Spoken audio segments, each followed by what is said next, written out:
Iran ने Israel के हमले का इतना जोरदार जवाब दिया है कि इजरायली एयर डिफेंस सिस्टम धरा का धरा रह गया। ये वीडियो तेल अवीव का बताया जा रहा है, जहां एयर डिफेंस सिस्टम से मिसाइलों को हवा में ही मार गिराने के लिए फायर होता है, लेकिन तभी एक मिसाइल इस पर आकर गिर जाता है। मतलब दोस्तों, इजराइल के एयर डिफेंस ईरान के हमले को रोक नहीं पाए। इजराइल की राजधानी तेल अवीव पर 6 मिसाइलें गिरी हैं।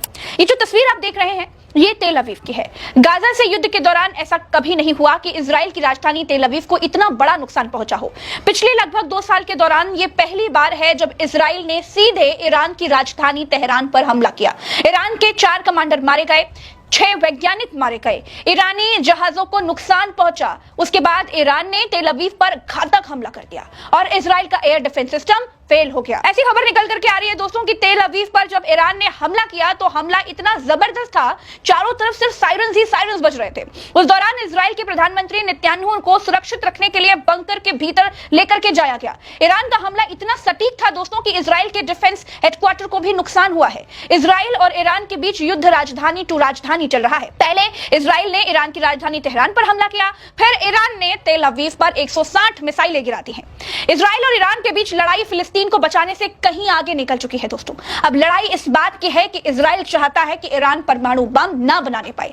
अमेरिका चाहता है कि ईरान परमाणु समझौता कर ले, क्योंकि दोस्तों दुनिया में जो देश परमाणु बम बना चुके हैं वो दूसरों को ज्ञान देते हैं, भाई परमाणु बम मत बनाओ, इससे मानवता को खतरा है। जब खतरा है तो तुमने क्यों बना लिया? ये भी तो सवाल है ना। इस सवाल के जवाब में वो कहते हैं कि हम जिम्मेदार देश हैं, परमाणु ऊर्जा का इस्तेमाल हम मानवता के लिए करेंगे। यही बात ईरान भी कहता है कि भाई हम भी तो जिम्मेदार हैं, हम भी मानवता के लिए परमाणु ऊर्जा का इस्तेमाल करेंगे।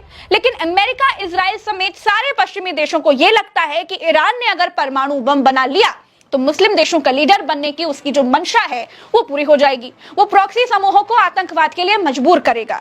ईरान का पावरफुल होने का मतलब है कि खाड़ी देशों से अमेरिका और इजराइल के दबदबे का खत्म हो जाना। यही इजराइल नहीं चाहता है। दोस्तों, दुनिया में कुल 195 देशों में केवल 9 ऐसे देश हैं जिनके पास परमाणु बम है।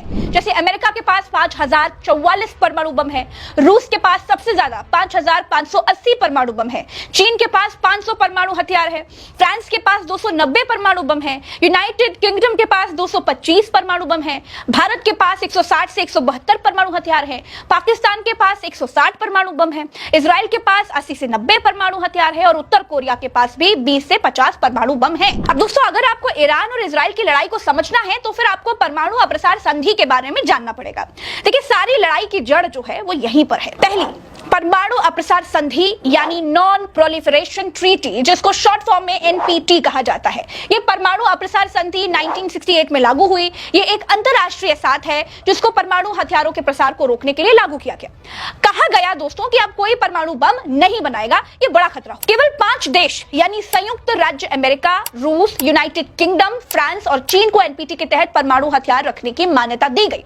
वो इसलिए क्योंकि इन्होंने 1968 से पहले ही परमाणु परीक्षण कर लिया था। गैर परमाणु हथियार वाले देशों से एक पेज पर दस्तखत करवाए गए कि गुरु तुम लोग परमाणु मत बनाना। सब देशों पर नजर रखने के लिए अंतरराष्ट्रीय परमाणु ऊर्जा एजेंसी यानी कि IAEA करके एक एजेंसी है, उसे बना दिया गया। अब मसला यह था कि जब गैर परमाणु वाले 191 देशों के दस्तखत लिए गए तो ईरान ने भी दस्तखत कर दिया कि भाई ठीक है, हम नहीं बनाएंगे परमाणु बम। लेकिन जब IAEA की जो संस्था है वो ये कह रही है कि ईरान यूरेनियम जमा कर रहा है तो कुछ गड़बड़ है, ये चोरी चोरी परमाणु बम बनाने जा रहा है, इस तरह की बातें आ रही हैं, तभी कहा जा रहा है कि ये तो मामला संधि के खिलाफ है, इसे रोक लीजिए। इसीलिए इजराइल हमले कर रहा है, जबकि इजराइल ने एनटीपी यानी परमाणु अप्रसार संधि पर दस्तखत नहीं किए हैं। इजराइल ने परमाणु बम बना लिया है, लेकिन वो अपने परमाणु बम पर आधिकारिक तौर पर कुछ नहीं बोलता। इजराइल इस संधि से बाहर है, जिसकी वजह से उसकी परमाणु गतिविधियां भी IAEA की निगरानी से बाहर है। आज की तारीख में 191 देश एनपीटी के सदस्य हैं, लेकिन भारत, पाकिस्तान, इजराइल और दक्षिण सूडान ने इस पर हस्ताक्षर नहीं किए। उत्तर कोरिया 2003 में एनपीटी से बाहर हो गया था। अब ईरान को पश्चिमी देश कानून के पेच में फंसा रहे हैं और ये कह रहे हैं कि आप 3.5% से ज्यादा यूरेनियम नहीं जमा कर सकते, थोड़ा बहुत इकट्ठा कर लो, कोई बात नहीं। 90% यूरेनियम चाहिए होता है परमाणु बम बनाने के लिए, इसलिए बाकी का जो यूरेनियम आपने इकट्ठा किया है उसे नष्ट कर दो। यूरेनियम सिर्फ 300 किलो ही रख सकते हो। तो ये मसला है। ईरान को रोकने के लिए इजराइल निकला था, जो युद्ध में बदल गया है और युद्ध ऐसे शुरू हो गया है दोस्तों कि दुनिया 2 धड़ों में बंटने लगी है। इजराइल इजराइल और ईरान के युद्ध में आज की तारीख में सीरिया, रूस और चीन खुलकर ईरान के साथ है, जबकि हिजबुल्लाह, हमास, हुती और इसकी मिलिशिया जैसी जो प्रॉक्सी समूह है वो भी ईरान के साथ खुलकर खड़े हैं। सीरिया ईरान का सबसे करीबी सहयोगी इसलिए है क्योंकि बशर अल असद की सरकार को ईरान सैन्य और आर्थिक समर्थन देता है। सीरिया में ईरानी सैन्य उपस्थिति मजबूत है। रूस ईरान को सैन्य सहायता देता है, हथियार देता है और तकनीकी समर्थन देता है। रूस ने ईरान के खिलाफ इजराइल के हमलों की आलोचना की है और चीन ईरान का आर्थिक और कूटनीतिक दोस्त है। हालांकि दोस्तों, चीन ने सीधे सैन्य समर्थन देने से परहेज किया है और तनाव कम करने की बात कही है। साथ ही Iraq, Turkey, Malaysia, Indonesia, Pakistan, ये जो देश है वो इजराइल के हमलों की निंदा करते हैं, ईरान के साथ सहानुभूति दिखाते हैं। कतर, ओमान, उत्तर कोरिया भी ईरान का सीमित समर्थन करते हैं। कुल मिलाकर दोस्तों, ईरान के साथ खुलकर 3 देश हैं और वैसे 11 देश हैं। दोस्तों, दूसरी तरफ इजराइल के साथ खुलकर अमेरिका खड़ा है।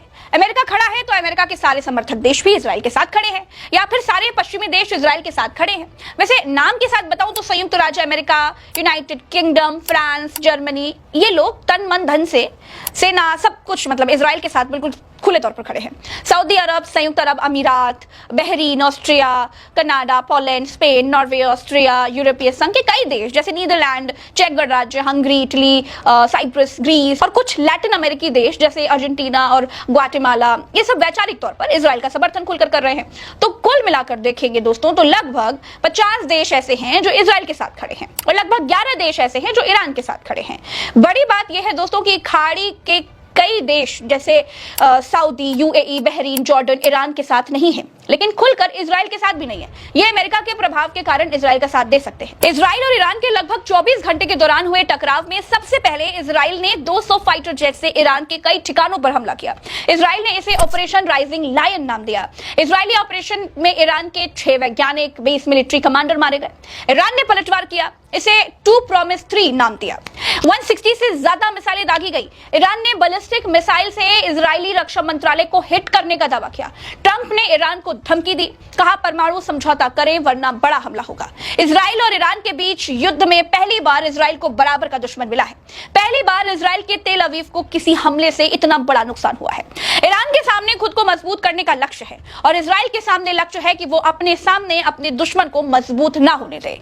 इन सब के बीच दोस्तों अमेरिका जो है वो पर्दे के पीछे से खेल रहा है। फिलहाल के लिए इस वीडियो में मेरे साथ इतना ही।